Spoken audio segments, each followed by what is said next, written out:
Through the ringer today in terms of technology, and yesterday. I'm looking to potentially get myself a computer that will be able to handle the load that I'm putting under a little better without ridiculous lag and without what just happened, what I just discovered. We had a really successful sixth period. You're just going to have to take my word for it. At least if you're not in sixth period. If you are in sixth period, you're just gonna have to play along. No, I did feel like it was really a fun period. There was a lot of interaction. I had my headphones on as I went through the problems, and the chat opened, and we had a lot of interactivity. And I thought I'd figured everything out and that we were recording successfully. But at the end of the period, I hit some buttons and realized that the recording was not, there was some failure. I was using the Loom application and it looks like it just failed to successfully record the session. Maybe that's why it stopped being laggy, was that the recording actually wasn't being captured. Anyways, I am recording now, and I have QuickTime working. I'm not able to do Zoom at the same time. So, um, I think these recordings both feel a little colder and far less interactive, but uh, everything works. So, is what it is. Here we go. I'm going to go through it and pretend that you're all out there. Uh, we are going to go through questions one, two, and give some quick hints on three. Uh, Question one, graph y equals x squared plus 6x minus 16. So we're looking at this problem here, problem one, and I'm going to copy it and put it into GoodNotes so that we can think about this problem.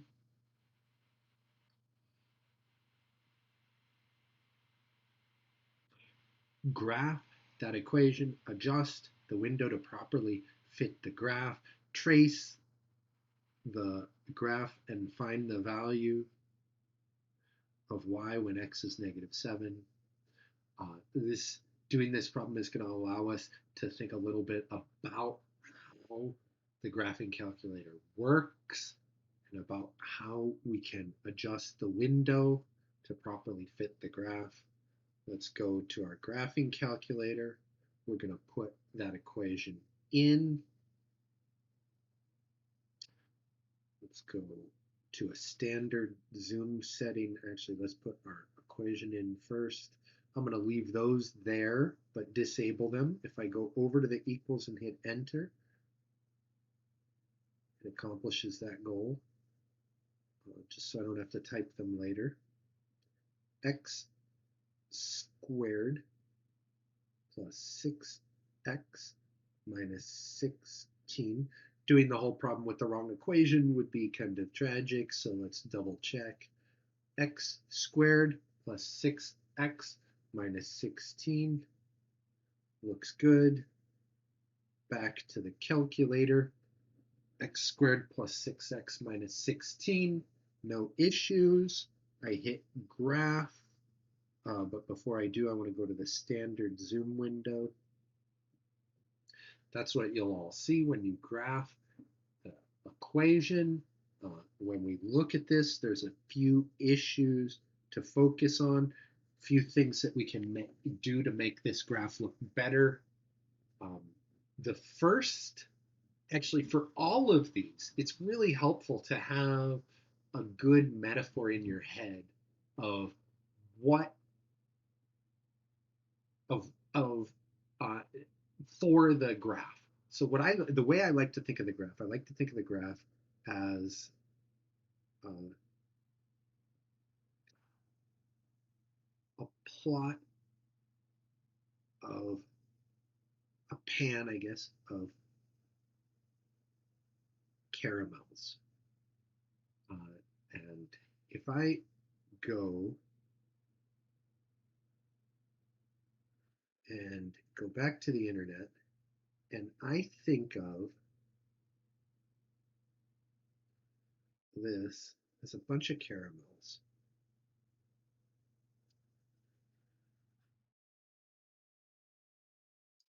And I imagine the caramels in a pan.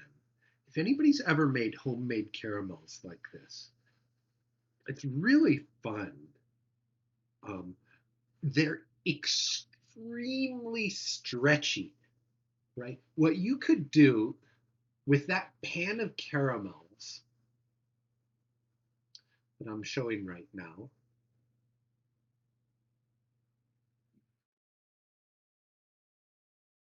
bonus, I make caramels every year for Halloween. I have so much fun doing it. But if you took that pan of caramels, you could stretch it. And if you could somehow grab all along the left and the right side and pull, it would just pull really smoothly out and just like, oh, so gooey. I just want to take a big bite of that pan of caramels. Same thing with the Y, right? You could grab the top and the bottom and you could pull and it would just stretch and pull really nice. Or you could take your hands on the top and the bottom and you could squish it and it would squish and it would squish really evenly, squish all along it in the same kind of way. Okay, so that's the metaphor that we're thinking of when we're doing this problem. We're imagining a pan of caramels and we're imagining taking our graph and drawing it on that pan of caramels. So here we go. We've drawn our graph on a pan of caramels. And what we're going to do is we're going to take our hands and we're going to grab the left side of that graph and we're going to grab the right side of that graph. Oh, I've got these reversed or mirrored. So we're going to grab the left side and the right side and we're going to pull them out. Right? You with me on this idea? Kind of like this. There we go. Stretching the pan of caramels. Or maybe we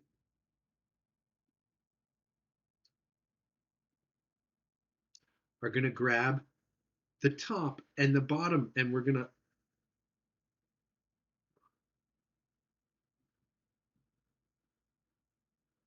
pull it out, stretch that taffy.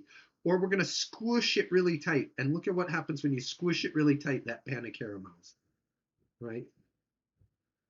Same thing with the right and left. We could squish that pan of caramels. It makes all of it get squished or pull it out. Okay. That's what we're working with, a pan of caramels. How do we want to do it? What do we want to do? Uh,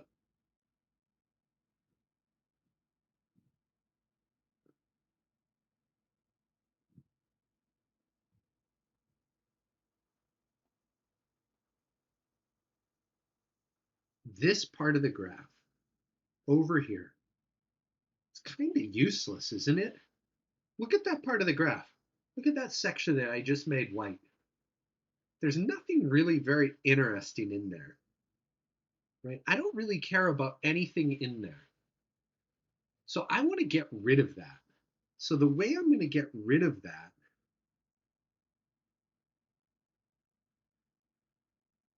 is I'm going to change my X max to be that value right there.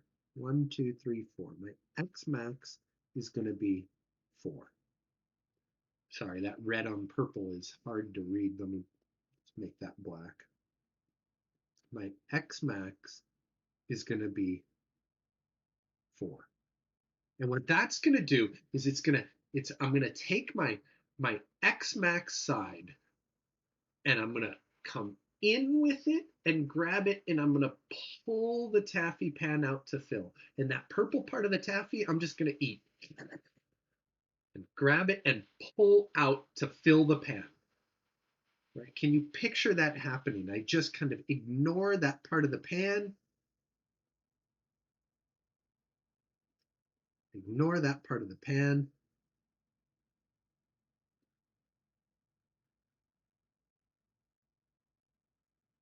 to there, and then I stretch it out to fill. And so now it's the same shape of pan. It still fits in that, what is it, a 9 by 13 pan. It still fits in that 9 by 13 pan, but I've gotten rid of that part of the taffy, of that part of the caramels, right? Totally gone. Okay. And our graph looks better. It fills much more of that taffy pan. Well, we could do the same thing up here. That part of the graph, nothing really very interesting is happening up there, right? I could happily get rid of that and not be any worse for wear. So I'm going to do the same thing. I'm going to take my Y max now, my maximum Y value. Let me erase this X max. That doesn't really make any sense anymore. We have to keep it in mind. We have to remember we're going to make our X max 4.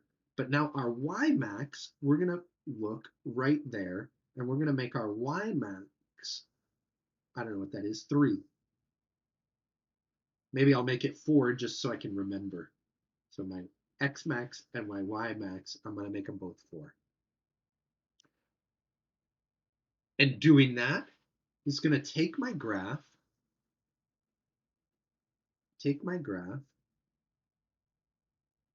and I'm going to crop by moving my top of my graph down to 3, and I'm going to stretch it out to still fill the pan. I stretched too far.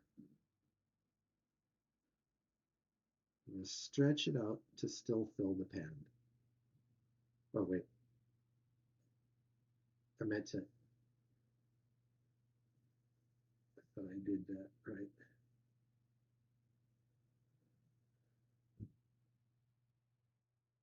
Crop. I undid too far. Stretch right there.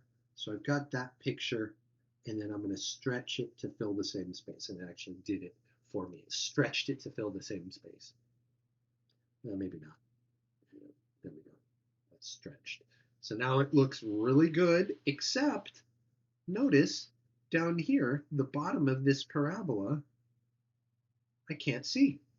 And I want to be able to see, maybe that's more what it looks like. It's hard, I don't know exactly what it looks like, but I can kind of estimate in my head about what that parabola looks like.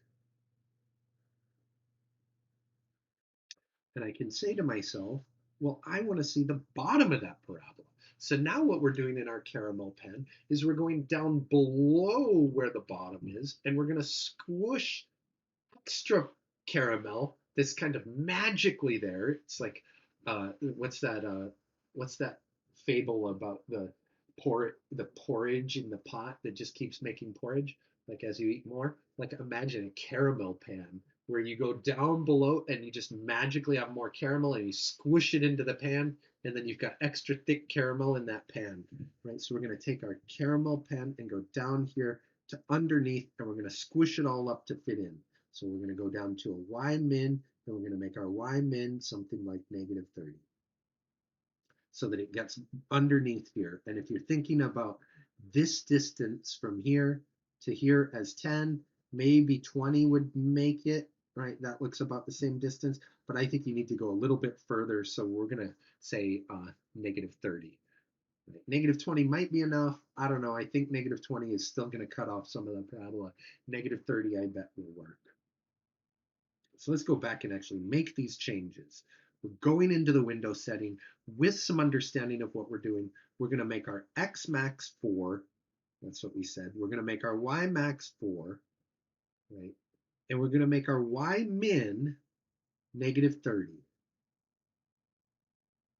And now we hit graph and it does all that top caramel stretching and squishing and eating. And we've got a picture that looks just like we want, where uh, we've got the important features of our of our graph, right? Our x-intercepts, our change of direction, and our y-intercepts. They're all spread well out on the pan of taffy. So now that skill, how to adjust the window settings, It's a skill that you need to iterate and work on and develop. Your intuition will get better and better, and you'll be able to figure out your window settings as you do more of these problems. So, as a bonus for the weekend, I've got your graphing calculator torture exercises where you've got 6 or 10 graphs that are really challenging, where some of them don't show anything on the graph at all. And I want you to start working on that set of exercises this weekend. We'll come in on Monday and Tuesday and build skills and work together in class to do it. But I want you to get started this weekend. Uh, so that's after you finish today's worksheet. Okay,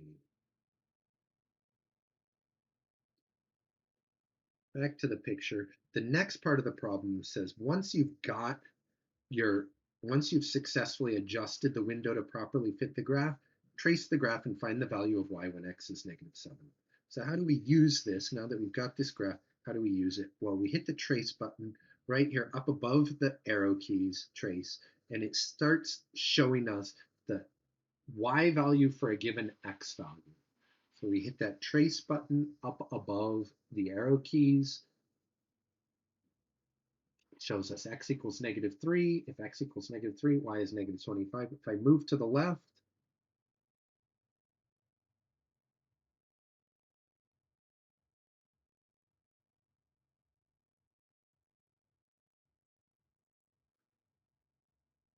I get to -3.148. If I move to the left some more, -3.2.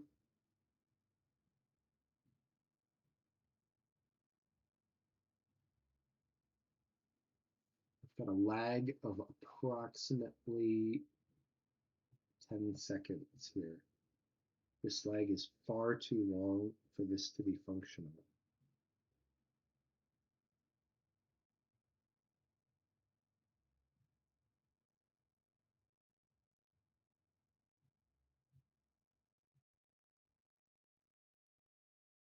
Only applications I have open are GoodNotes and Safari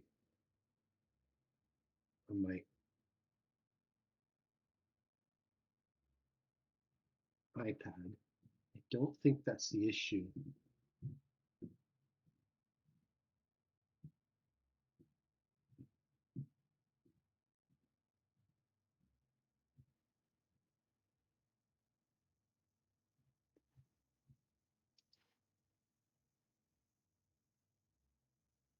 Well, let's make the best of it. That's a lot of lag.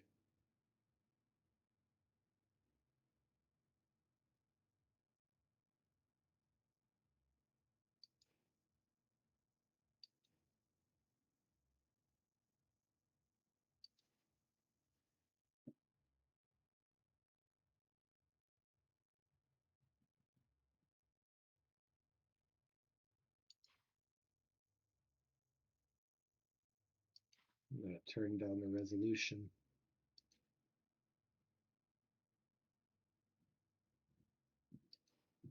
See what that's like.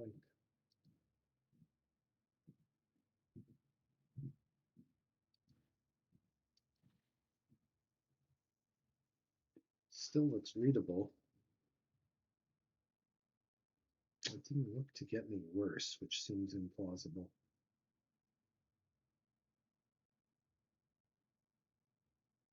It's much faster.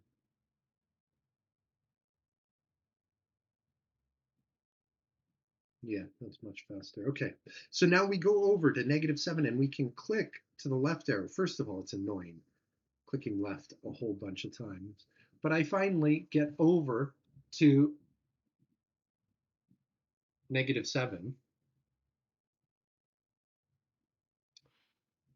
And I notice that it's skipping from -6.89 to -7.0217. If I hit to the right from -7.0217, it goes too far. Now it's at -6.87, right? And I go back to the left, and now it's too far again. So I can't get exactly on -7. So what do? Well, I hit -7 on the calculator. I actually just type in -7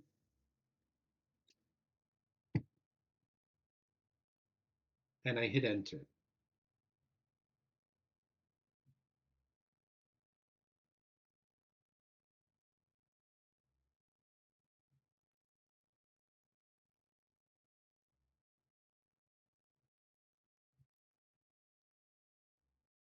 And I get my answer, -7, -9. So that's the answer to part B. And we could just write that down. What's the y-intercept? You can just write that down in your answer. That is -9. Or you could put -7,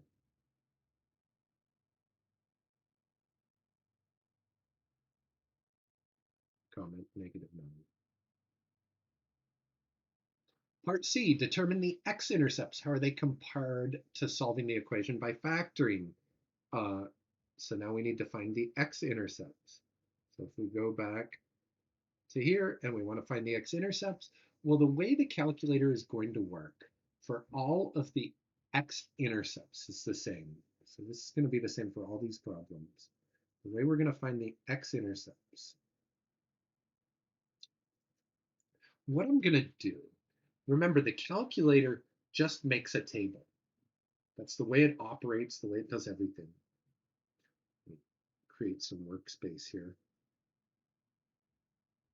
It makes a table and it has x and y on the table. And it puts x values into the table and calculates the corresponding y values. So we need to tell the calculator where in the table to look for the 0. So we're going to say the furthest to the left that it should look. And we're going to call that the left bound. Right? That's the furthest to the left that we want the calculator to look. And then we're also going to tell it the right bound, the furthest to the right that we want the calculator to look. So the left bound might be something like 1. The right bound might be something like 3. It doesn't matter the exact values that you pick, right? I could even just put in here left bound and right bound.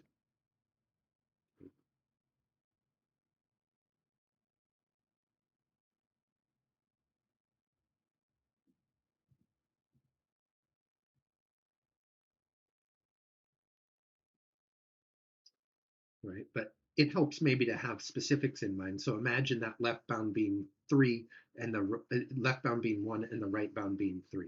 And what the calculator is going to do is it's going to see what happens at this value of the left bound. What's special about that value of the left bound?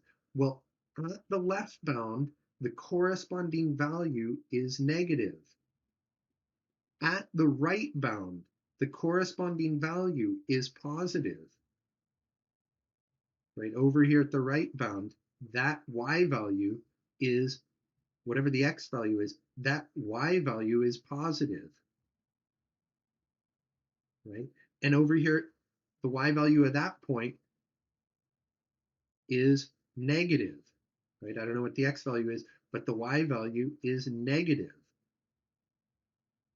And what the calculator is going to do is it's going to advance the x value a little bit, like 1.1, and take away from the right bound just a little bit, like 2.9. And it's going to keep advancing and advancing and making sure like that stays negative, that stays positive, and at some point the left bound value and the right bound value get really close together, and still you have that case where the one on the left is negative and the one on the right is positive, and they're really close together. And so whatever value it gets for these two, when those two are really close together, it picks one of them and it reports that as the 0.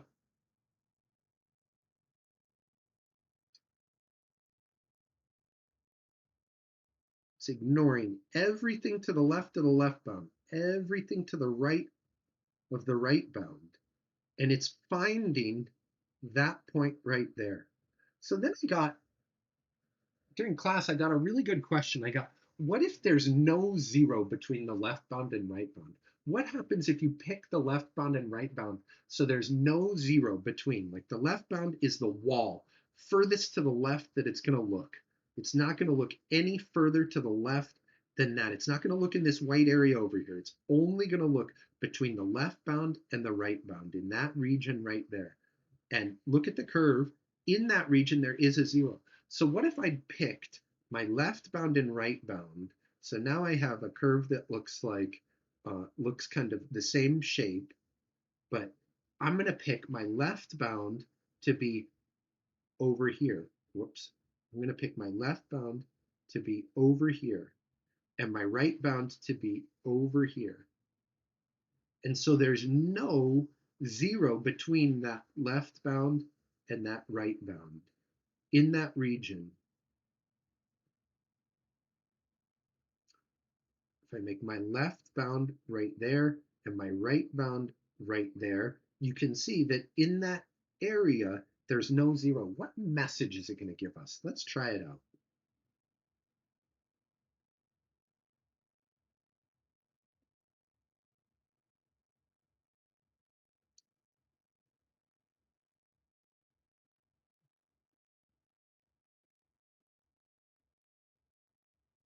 So let's make our left bound right here. So I'm going to hit second calc and I'm going to try to find the zero. And I'm going to make my left bound right here at negative 5.6. And then I'm going to make my right bound right here at negative 3.4. And look at those two arrows that it draws.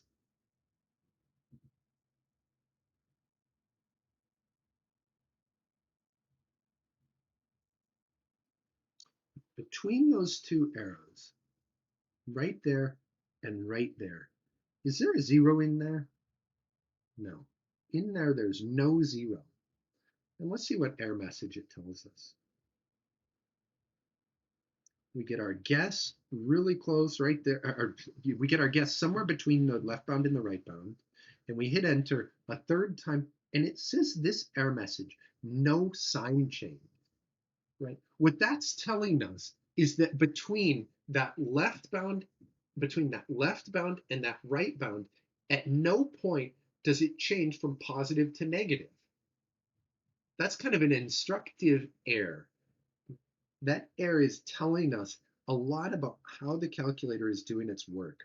Let's try it over, knowing what's going on. Second calc, and we're going to make sure now to include between the left bound and the right bound a zero.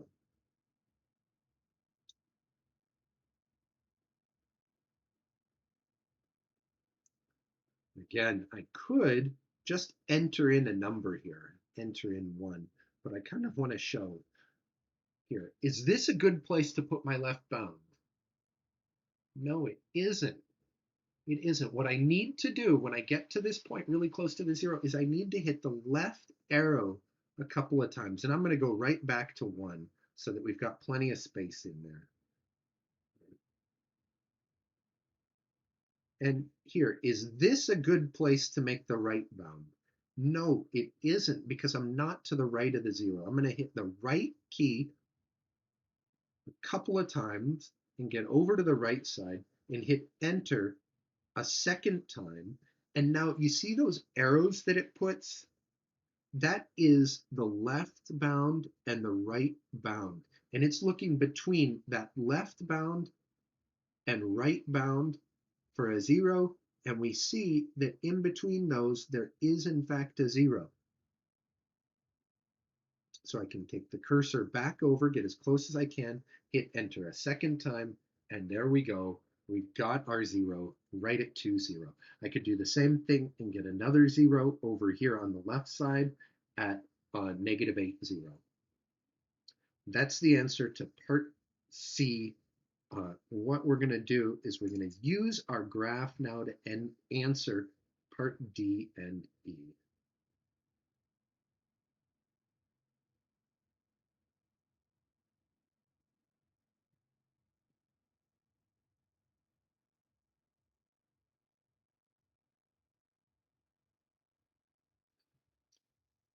So part C, determine the x-intercepts. We just did it. Oh, given the coordinates where the minimum value of the graph occurs. So now we're trying to find the vertex. Forgot we had to do that. So we've got this graph here. We want to find the minimum value. We want to find that point right there. How are we going to do it? Well, we're going to do the same thing. We're going to set the left bound, the right bound, left bound, right bound, get the cursor as close to the zero as possible, and hit enter again for the guess, and it'll tell us. In this case, we're not looking for the zero, we're looking for the minimum. So when we go into the calculate menu, we don't pick 2, we pick 3. It's kind of neat to note in here, you can get the maximum with the calculator. You can also get the intersection of two lines. You can get the derivative and the integral. Those are fun things to learn. I need a bite of my apple.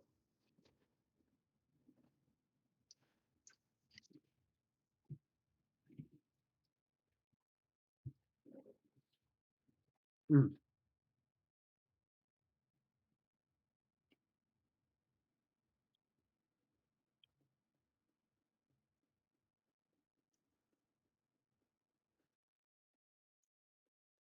We chose the minimum. Now we're at the minimum, right where the minimum looks like it might be. We're going to hit the left key to go to the left of that, hit enter, go back to the minimum, hit the right key, go to the right of the minimum. You see how the two arrows indicate the region where the calculator is looking. Get the guess close to the minimum and hit enter a third time, and it tells us, yes, you've got a minimum right there at negative 2.9999999, y negative 25. And something serious just happened on my computer. Oh, it just went into sleep. I have no idea what that's doing to the recording. Uh, I have no idea what's going to show up in the recording. My reflector teacher went away. I think I'm still making a recording. I really hope I do not lose this recording yet again. Um,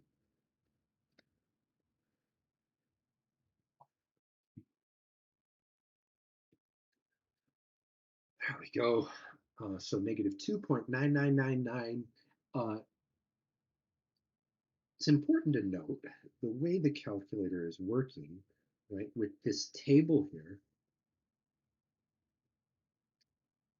As far as the calculator is concerned, that and that are just as good, because if I put that into the y value, y equals x squared plus 6x minus 16, I'm going to get out negative 25. And it's the same thing if I put negative 3 in, because the calculator isn't calculating the exact value, it's calculating the value to 9 decimal places. And if I put negative 2.999999 in, I get negative 25, just like if I put negative 3 in. So the calculator doesn't have any intuition to say, well, this negative 3 is a better answer than this negative 2.9999. So when I'm asking you to report these answers, I'm asking you to report them to 3 decimal places. When you take negative 2.99999, I think it's 6 decimal places that it shows in the calculate screen in the graphing calculator, but it actually does up to 9 decimal places of precision. Uh, but I'm asking you to look just to 3 decimal places. So if you look to 3 decimal places and you look to the number to the right of the third decimal place, the 9, since it is 5 or larger, what that tells you is that you need to round your 9 up. You need to round it up, and if you round that 9 up 1, you get 10. So you write a 0 and carry the 1. And now 1 plus 9 is 10, so you have to round that up to a 10 as well, which means carry a 1. And 1 plus 9 is 10, so you round that up as well, which means 10. So you round that up as well, and 1 plus 2 is 3. So you round that to a negative 3. Technically, those were downs all along, but it's a little complicated with the negatives. So negative 3.000 is what I want you to report as your answer, negative 3.000. That gives me more precision than simply putting negative 3.4, than simply putting negative 3. If you give me negative 3, well, your answer might have been a negative 3.4 that you rounded to the nearest integer and got negative 3. Whereas if you tell me negative 3.000, I know that your accuracy is up to at least 3 decimal places. So I prefer this answer, especially when we're working with the calculator. I'll accept this answer full credit, but it's worth noticing that this answer gives you more detail. Okay, next problem. We were finding the x-intercepts. Determine the x. No, we did that already. Now we're solving the inequality. Solving the inequality.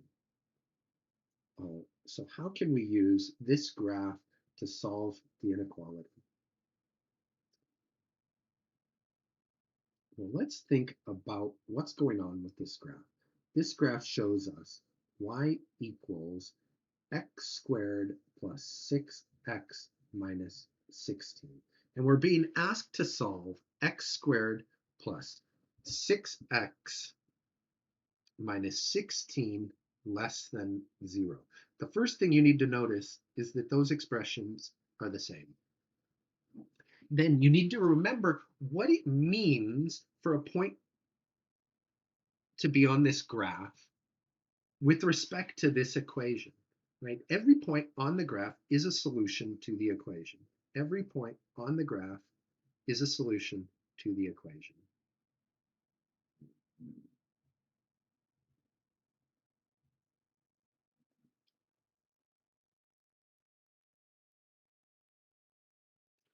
So if we consider, for instance, this red point right here, well, I don't know what the x coordinate is. It doesn't actually matter.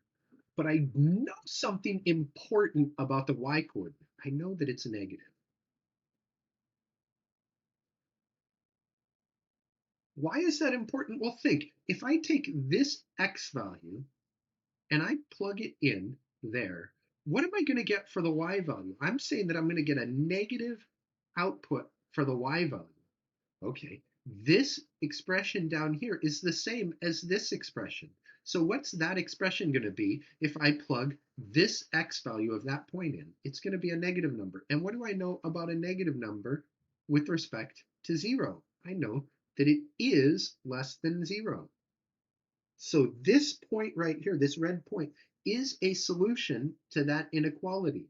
Let's put a check mark next to it to indicate that it's a solution to the inequality. What about this blue point over here? Is that blue point a solution to the inequality? Well, similarly, we don't care about the x value. But since it's below the x-axis, the y value is going to be negative. So when I plug that x value, whatever it is, into this equation, I know that it's going to solve the equation, which means whatever the y value is going to be the same here. It's going to be negative. And the expression here is the same as the expression here.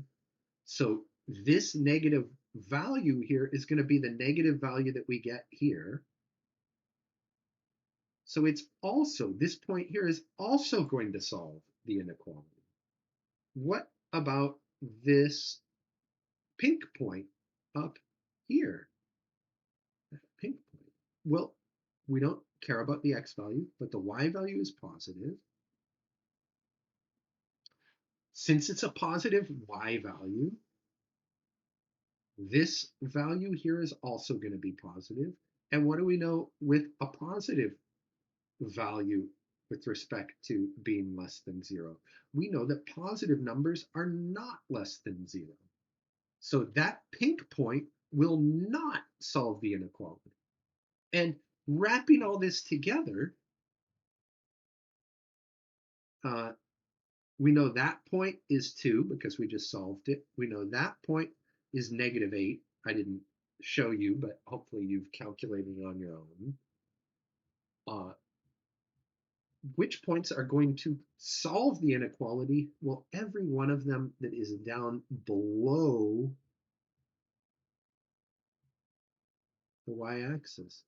And if I think about the x values corresponding to those points, now think about all of these x values in here that correspond to those points where the y value is below the x-axis. They all lie between -8 and 2. And look at that x-axis. That's really a number line. And we can write the description of that, right? Those points, we can say uh, x is greater than -8 and less than 2. There's an open question. What about the values right at 2 and -8? Let's think about the point, the red point, right at 2. Does that solve this inequality? Well, if I put 2 in for x, I know I'm going to get 0 out for y.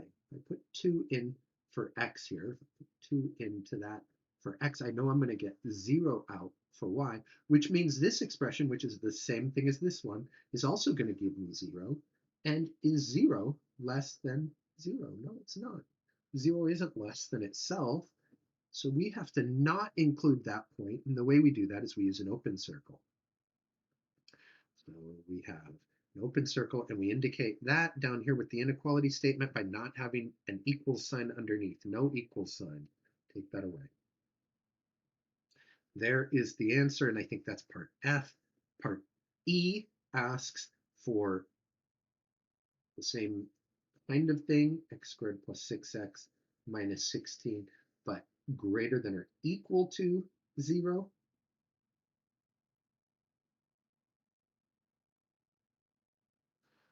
So how do we do that? Well, here we want to focus on the section above. Think of these as bunny ears. Put a little nose here. Maybe put some whiskers. My eyes, my bunny nose. See those green ears up there? Those green ears, those are the part that's kind of where it's above, where the graph is up above the x-axis, right? So this ear here, how would I describe that ear here? Well, all the x values for that are greater than 2. What about that point inside the ear? Is that included? Well, if you put 2 in, you get 0 out. And is 0 greater than or equal to 0? It is. So I need a greater than or equals there. I also want to include the left side. That's x less than or equal to -8. And how do I say that it's in either of those? Well, I just put nor between. I say x greater than or equal to 2 or x less than or equal to -8. The important thing is that you need that or, and you need both of those. There's no shorthand for this. This here is kind of a nice shorthand. There's no shorthand to indicate either or. Okay, done with problem 1.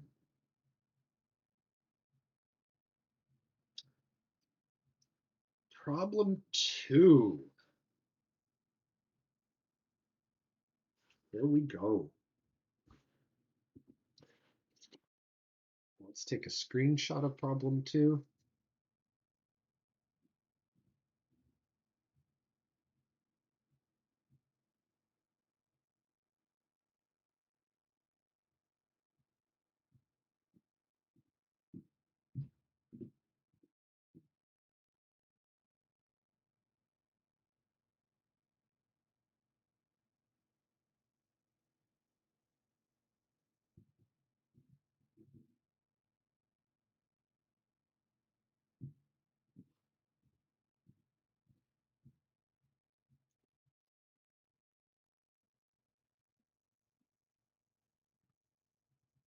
Solve all real solutions to 2 decimal places by graphing that and determine its zeros. Okay, so the key recognition that this problem is asking you to make we take those two equations. Using the language that we've been working with, there's an important observation about those two equations. They're not quite equivalent equations.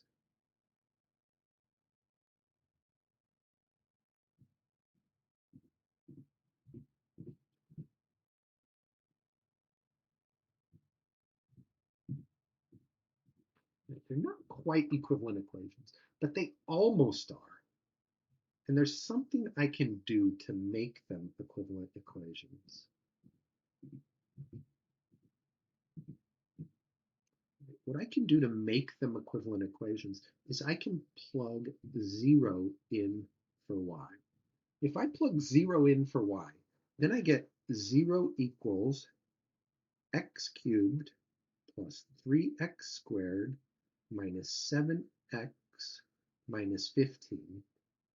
And if I compare that to x cubed plus 3x squared minus 7x equals 15, well, these two equations, if I add 15 to both sides of this one, I can see are equivalent equations. And what does it mean to be equivalent equations? It means that the solutions to the two equations are the same, that they have the same set of solutions. That is pretty important when we think about the question that it's saying here. Why is finding the zeros of this equation the same as solving this equation? So let's think about finding the zeros of equation 1 and compare that to solving equation 2. If we take equation 1 and we find the zeros, what are we doing with the equation? Well, we're finding the places where y is 0. We're finding the x-intercepts. Finding the zeros is the same as finding the x-intercepts. And if I find the x-intercepts of equation 1,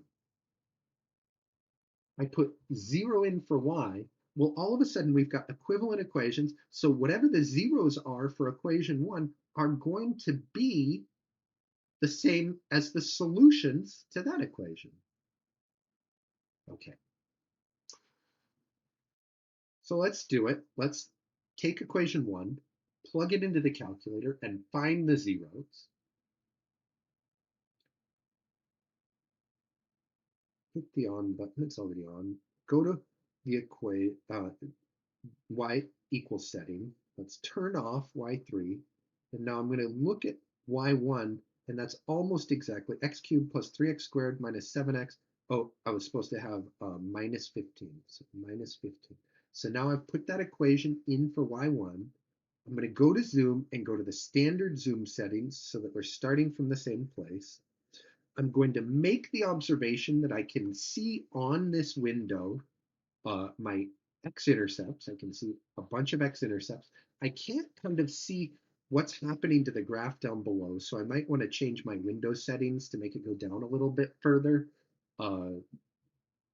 Change my y min to go down a little bit further and squish in the bottom of that graph so that I can see what happens down below that graph, right? If I change my y min to lower and squish all that caramels to fit on the pan, all that writing would get squished up, all that line, all those curves would get squished up so that it would fit on there. But I don't need to, and I'm not going to, just so we can get through this. I'm going to hit second calc. I'm going to go down to 0, right? And now we're looking for the zeros on this graph. Left bound, I can't see my cursor. Where's my cursor? Oh, my x value is 0.638. X value is 0.638. So if my x value is 0.638 and my y value is negative 17.9, I can imagine going over to an x value of 0.638 and going down. Oh, so I'm down in this hidden area down here. So what do I need to hit to get back up? I'm trying to find this point right here. I want to find that 0, right, which is going to be the solution to that equation. I want to find that 0. So what do I need to do? I just need to hit the right arrow. My cursor is hidden down here. If I hit the right arrow, it'll come back up to where I can see it. Right, right, right, right, right, right, right. There we go. Negative 6.8. I can see it now. Now I'm at a left bound of 2.3. Is this a good place to put my left bound? No, it is not, because to the left of this point is the zero, and the left bound is the furthest to the left it's going to look. So I need to make sure that my left bound is to the left of the zero, because it's not going to look to the left of that. That's the boundary. It's not going to look any further to the left. That's as far as it looks to the left. So I have to hit the left arrow, and I could hit it 1, 2, 3. I could hit it 3 times. The important thing is it needs to be to the left. Right now it's fine. The cursor is off the screen, but that's a perfectly fine left bound. The important thing is that it's to the left of the zero. I'll make it right there so you can see it. Hit enter, and you see that arrow? The point of that arrow is to the left of the zero. And now I go back. And is this a good place for my right bound? No, because that is not to the right of the zero. That works, that works, that works. Anywhere that's to the right of the zero. And I hit enter a second time. Now I'm looking between the two arrows. I'm going to go back, get as close as I can, hit enter a third time, and it tells me one of my zeros is 2.427879. And I want to pause for a minute and really examine what we've just done.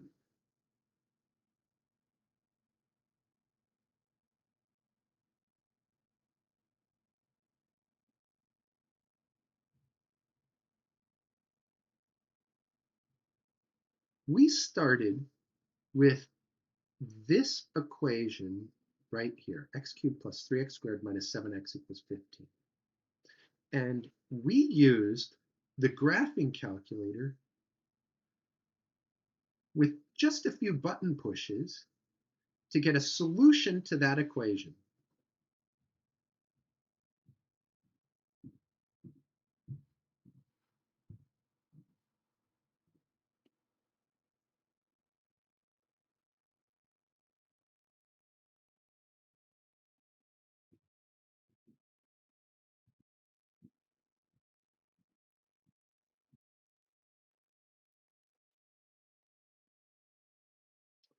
Now, is this an exact solution? Almost certainly no. But it's a very, very good solution to this equation. It's what's called a numeric solution. If I put that into the calculator, if I put that in for x, it will round to 15 with a high degree of precision.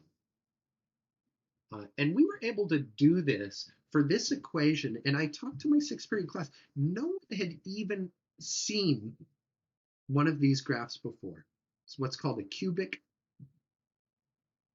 equation. Uh, and the graph of cubic equations looks something like this, or like this one does like this.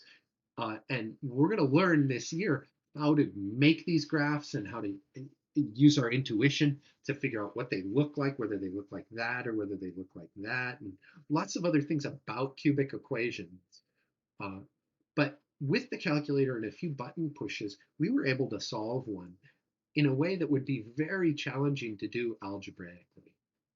There's something called a cubic formula that you can use to get a solution to a cubic equation like this analytically, uh, which would have potentially some cube roots in there or square roots in there. It would be a kind of a complicated expression that would be a solution to that equation, an exact solution to that equation. Uh, but we're able to, again, get a solution using the calculator. What if I'd given you, instead of this equation, what if I'd given you something that looked like this? Natural log of 3x to the power of 5x uh, uh, equals 7 cosine of x. Uh, Even if you've never seen that before, the logarithm, and you have no idea what x to the x looks like, you can still use the calculator to get a solution to this equation. You need to move this term over to the left, put your y equals here, and then if you can find the buttons on the calculator and put it in, you can get a solution. So that's pretty cool. Uh, and as a bonus in part B here, they're going to give us another technique for doing the same work, for getting that same answer. And what we're going to do is we're going to go back to this, and instead of uh, getting all these on one side and doing y equals, we're going to say that's our y1, and that right there is our y2, and we're going to graph the left side and the right side. So we're going to say y1 equals uh, x cubed plus 3x squared minus 7x, and y2 equals 15, and we're going to treat those as a system. And we're going to look for the point that solves both of them. It's basically like substitution. We're going to take this expression here and plug it in for that y, and what do we end up when we do that? We end up with this original equation right here. So if we solve this system, we'll have a solution to the equation. Another way to solve any equation, you take y1, make it equal to the left-hand side, y2, make it equal to the right-hand side, you find the intersection points, and there's your solution. But before we do it, I wanted to take a quick look at y2 equals 15 and how you graph y2 equals 15. I want you to have some intuition for what y2 equals 15 looks like graphed. And it's the same kind of intuition that y equals 3x plus 5 would give you. I know you all know how to graph this using mx plus b, where the y-intercept is 5 and the slope is 3. Right? Y-intercept of 5, y-intercept of 5, slope of 3, up 3 over 1. And we can do the same thing with y equals 15. Let's think about y equals 15.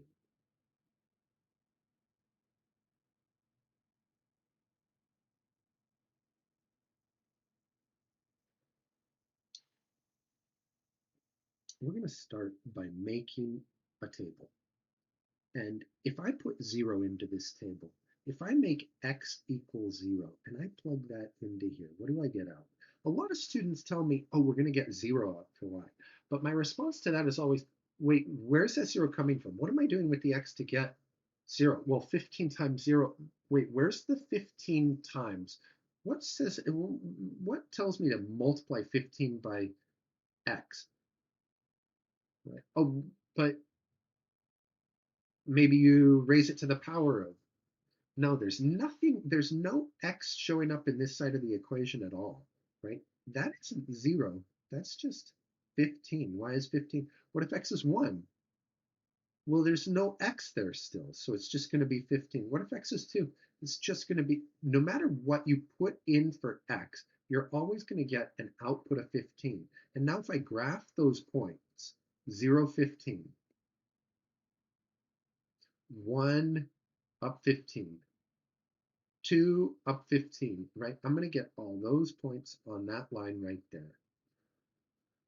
And now let's think about mx plus b to see if mx plus b would have done the same thing. What would I plug in for m so that I just have 15, so that nothing's multiplying by x? And eventually you might realize we have to plug 0 in for m and 15 for b to get that equation right there.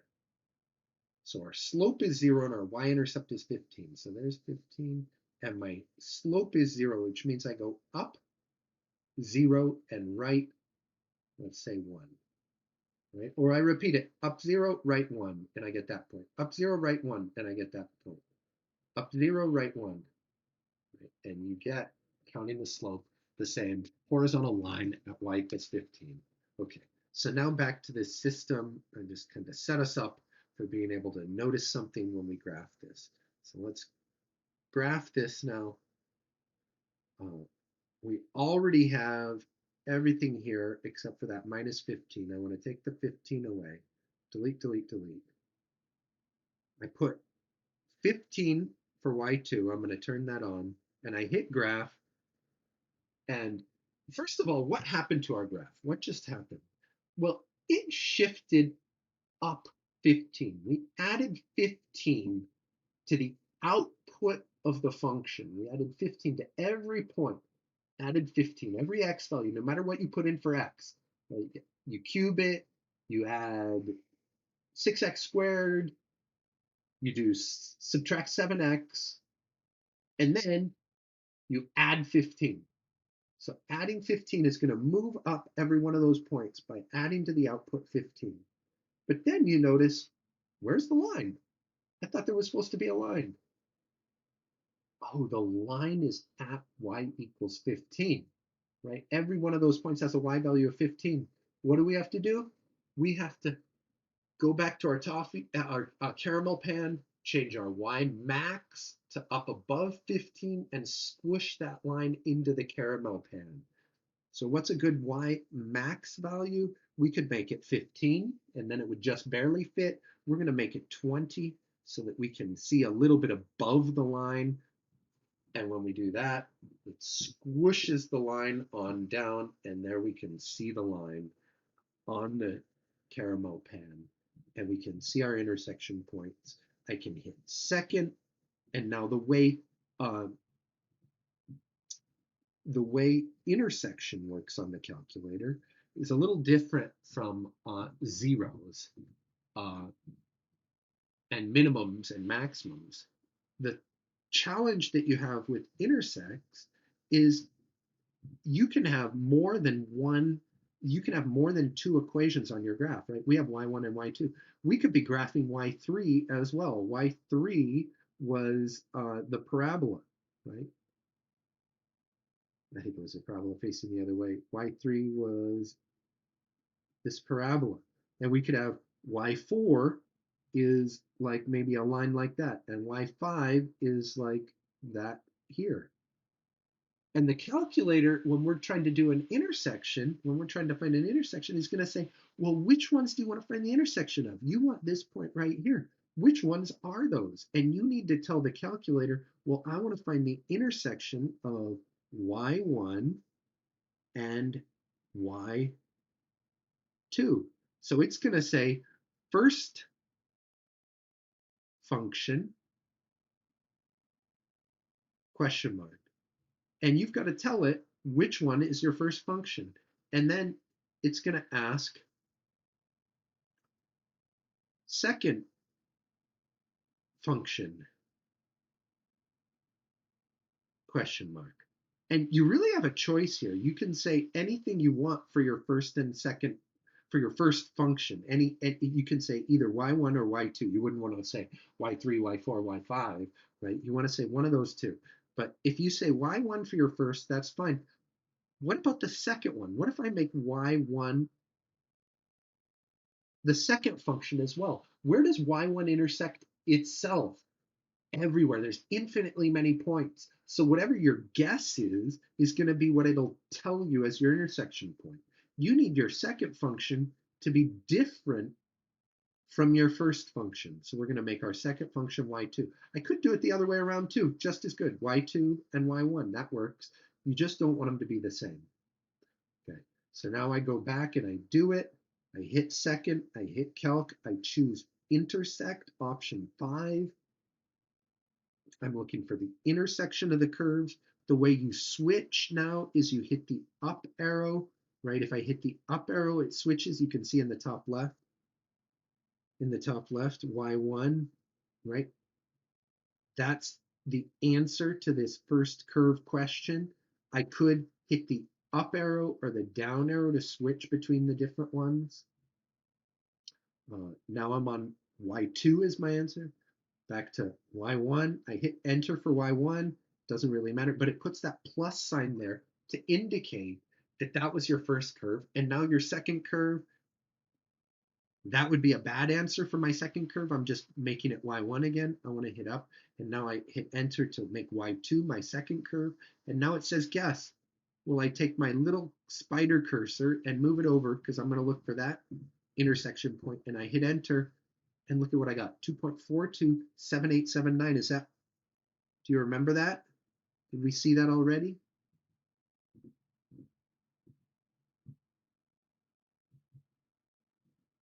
We did. It's the same answer we got from before. The intersection and the zero, exactly the same numbers, that number and that. Right? The calculator is giving us exactly the same estimate for those, for the zero as it, for the intersection as it gave for the zero. Okay, that is the end of problem part.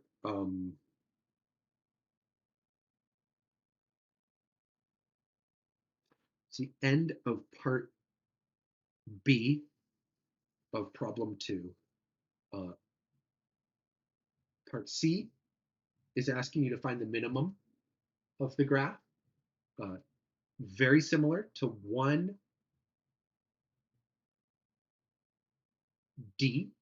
So I'm going to let you do that one on your own.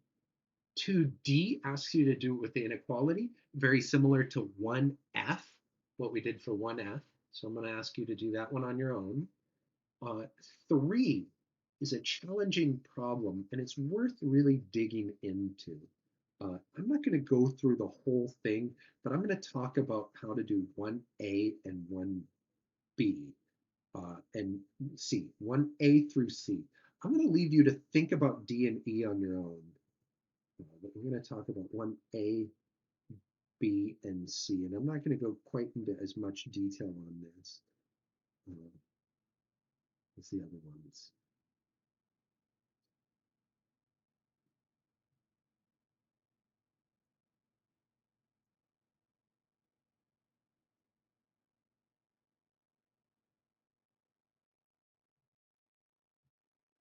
A number of people shipwrecked on an island.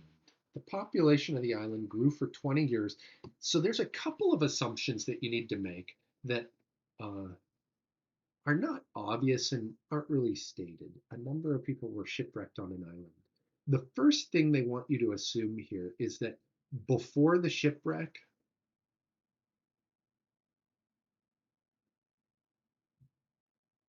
no people. And they don't state that.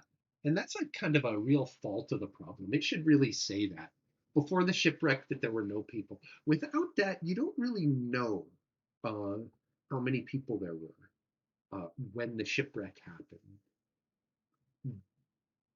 But equation, this equation, uh, it's important to note this equation is modeling the real world. And that's always true with equations. They never, and with mathematics, mathematics never exactly matches the real world. Uh, if I have a floor plan of a room, and I know it's a rectangular room, I don't really need those last two marks, but anyways, uh, I know it's a rectangular room. Need those either. I guess it, once I know it's a rectangular room, and I know this is like, let's say 10 and 40. Does that mean that if I build the room, the uh, length of that side of the wall is going to be exactly 10 feet? No, it doesn't. It'll be, any measurement that I make with a tape measure is not going to be exactly 10 feet long. Right? I can't make a cut at exactly 10 feet. There's always some imprecision in them. And the same thing is true in every situation where you're using mathematics to represent the real world. The mathematics has kind of an artificial precision that isn't actually there in the world.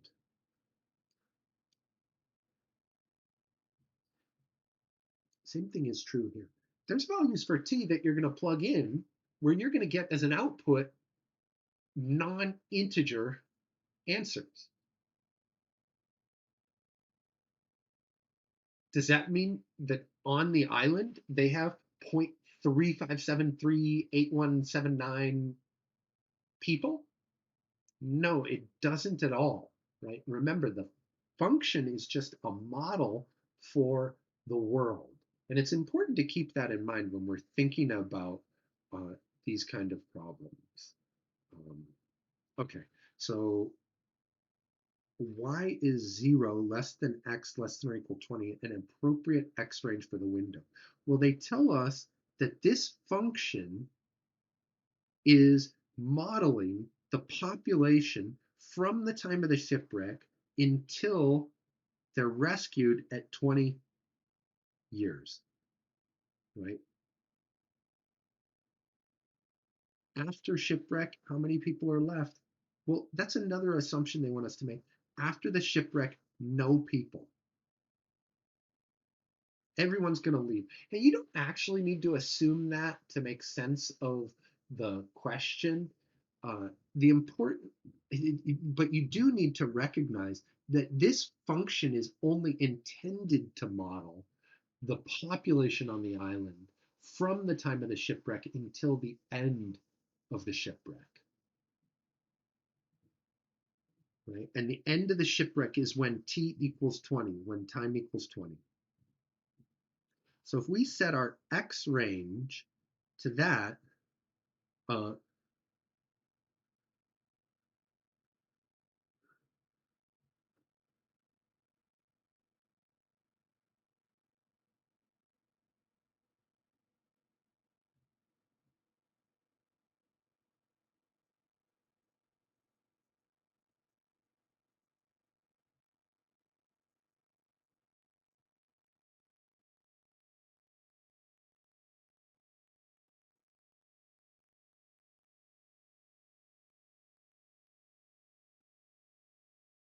that would be an example of a reasonable answer to part A. If we set our x value, so our x min to 0 and our x max to 20, we'll have a reasonable representation of the years of the graph.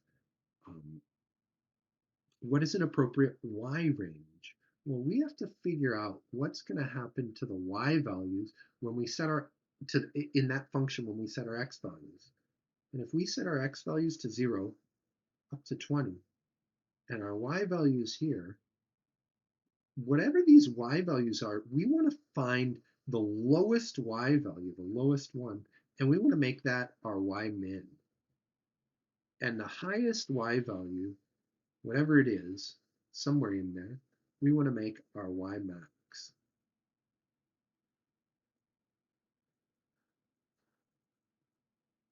And zoom fit does exactly that work.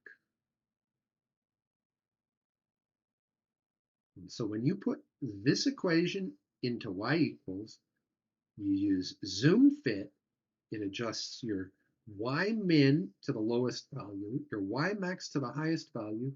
You're going to get a graph that I think is pretty cool. And I'm not going to spoil it by doing it for you on the video. I want you to try it on your own and see what you get, and then see if you can use that to answer part B and part C. I'd also love for you to try to answer part D. Uh, and think about part E. Think about what you could do to answer part E. Uh, question 2, and the way we did question 2 is a hint for that. Okay. Have an excellent weekend, everyone. Hopefully this recording actually worked.